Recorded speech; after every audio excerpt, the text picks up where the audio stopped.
Salut les gars, c'est Mani, RC Garage 68 pour la carreau d'un abonné qui m'a demandé de lui refaire le motif de la carreau orange et bleu qu'on avait fait au tout départ à partir du Power Up X-Max. Ce qu'on n'a pas refait ici, c'est repris les stickers Orion qui se collent à l'intérieur de la carreau, puisque à quel point c'est con que les stickers sont transparents et laissent paraître la peinture sous le dessous. Ce qui fait quand tu mets les stickers Orion à l'intérieur d'une carrosserie, avant de peindre, il faut en plus les masquer pour ne pas que la peinture que tu mettes en dessous ressorte dessus et que tu passes que le blanc au final ou le gris derrière pour bien faire ressortir le motif. Ça, c'est vraiment couillon de la part de Orion. On a donc ici fait avec le Fash Mask, on a fait les découpes tout simplement à la main. Évidemment, comme toujours de près, des petites imperfections des trucs. Mais le rendu global ici avec la carrosserie Raptor sur les jantes Louise RC et franchement j'adore. On n'a pas encore mis de déco là, ça sera à l'abonné de le faire. On a mis évidemment la calandre et 2-3 stickers, mais comme dit, il fera le reste de la déco lui-même. On va juste évidemment poser grossièrement dessus, parce qu'il n'est pas équipé de son arceau ni rien. Ça, ce sont donc les couleurs de Fast Track. Et je dois dire que je ne suis pas content avec la peinture Fast Track. On a pris du bleu et du orange. Là, sur la vidéo, je ne sais pas comment ça va ressortir. Le orange est assez clair. C'est un beau orange, mais trop clair à mon goût. Pas assez de mordant. Et on a pris du bleu matérialisé qui est sorti aussi très clair, malgré la sous-couche en gris métal.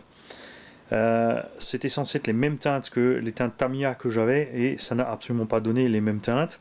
De plus, le bleu ne couvre absolument rien, c'est-à-dire que quand tu as passé toute ta bombe pour faire le petit bleu, là normalement en Tamiya il me fallait une demi-bombe de bleu pour faire cette carreau et une d'orange.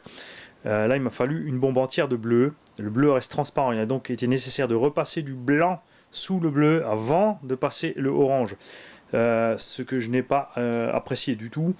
Ça nécessite donc beaucoup de peinture. On n'a pas le rendu qu'on veut. Effectivement, là, avec la lumière, ça brille, ça pète. Et comme ça, même si j'en fais plusieurs, chacun aura peu des modifs sur sa carreau, dans les teintes et dans le découpage.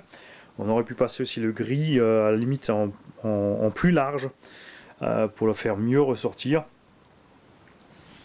Ça, c'est l'avis de ma Gigi. Moi, personnellement, j'aime bien avec les traits fins, mais souvent, il faut dire ce qui est sur pour ce qui est du goût, les femmes ont meilleur goût que nous.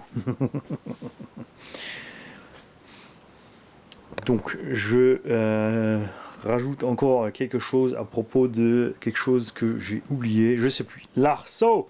On a demandé aussi quelque chose au sujet de l'arceau. Il y a plein d'abonnés qui me demandent au niveau de l'arceau. Pour moi, c'est très simple. Donc, il suffit de le regarder pour savoir comment le faire. Mais la plupart n'y arrivent pas. Donc, c'est très facile. Tu poses ta carreau, tu mets un mètre par-dessous, tu regardes la hauteur où est ta carreau. Moi, en général, je fais 18 de haut, tout simplement. Une pliure à 5. Donc, tu fais un petit trait à 5. Tu ferais un plat à 18. Ensuite, la séparation ici de 14, entre 14 et entre 13,5 et 14,5, ça dépend de la largeur que tu veux. Moi, j'aime bien être sous les barres de toit. Si tu fais trop large, tu vas toucher les côtés de la carrosserie. Ensuite, tu chauffes tout simplement. Hein. Donc, tu plies les deux côtés à 5 cm vers l'arrière. Ici, tu fais un U, un petit trou au centre. Je conseille de faire du M3, moi j'ai mis du M4, mais c'est vrai que le M4, le trou est trop gros et finalement on finit par casser l'arceau ici. Donc tu laisses en 3. Tu peux bien sûr t'amuser à mettre encore une espèce de bande armée ou de ficelle ou ce que tu veux ici autour pour tout enrouler pour que ça tienne encore mieux. Mais là, cet arceau a maintenant plus qu'un an, il a survécu. La tige arrière, elle fait 24 avec un petit pli ici et le coude ici bien sûr pour la fixer par le dessous. Donc tu perces un trou ici au milieu et tu mets une vis par en dessous. Tout simple, et ici tu fais dans les marchepieds. Alors ça c'était la première version, sur les autres j'ai tout simplement percé ici à plat. Ça va très bien, le marchepied est souple, l'arceau lui-même reste souple, et il tient donc longtemps. Les premiers n'avaient pas ce pli ici, et ni celui-ci, donc ils ont cassé sur les coins. Et voilà. Donc tout ça est souple et ce sont des éléments pour ceux, parce qu'il y en a qui sont terrorisés par faire un trou dans leur X-Max. Voilà, après quand on roule à 70 dans le tout-terrain, il ne faut plus trop se soucier d'un trou dans le marchepied, franchement. Alors, ces pièces-là valent 7 € et le H central il vaut 8-9 €. Donc au pire, tu t'en organises des neufs pour le jour où tu veux plus voir les trous. Parce qu'il y en a qui ont essayé de le fixer ici et là pour ne pas faire de trous supplémentaires dans la machine, mais c'est moche parce que ça se voit par la carreau. Et, finalement, ça oblige à faire des formes aussi vachement tarabiscotées. On a aussi essayé de faire un petit arceau ici par derrière pour soutenir la benne pour pas que ça s'écrase. Ça n'a pas donné grand chose de plus. Le plus efficace reste au niveau de la carreau, puisqu'on parle de carreau et d'arceau. Le plus simple est en fait de découper la ridelle ici. Tu montes là jusqu'ici et tu redescends, tu coupes ça. Ça évitera le pare-choc d'aller heurter quand tu tapes par en dessous. Ça évitera la carrosserie d'être écrabouillée ici par les montants de pare-choc. Et tu fais une découpe là. Parce que ici ça se déchire puisque la benne est appuyée ici, elle est écrasée et il n'y a pas d'ouverture, il n'y a pas de flex ici. Donc on finit par plier là. Proline a fait ce petit renfort ici qui augmente un peu la durée de vie mais pas des masses. Et le fait de couper ici, comme dit, est là. Quand tu flexes la carreau, elle fera que un pli ici sans s'arracher là. Elle peut se plier librement en fait, tout simplement. Et ça augmente sa durée de vie.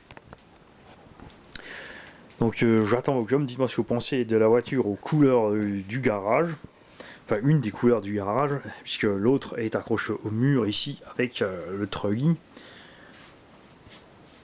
Et on a aussi encore une autre couleur qu'on adore ici, c'est le jaune ocre qui pète bien.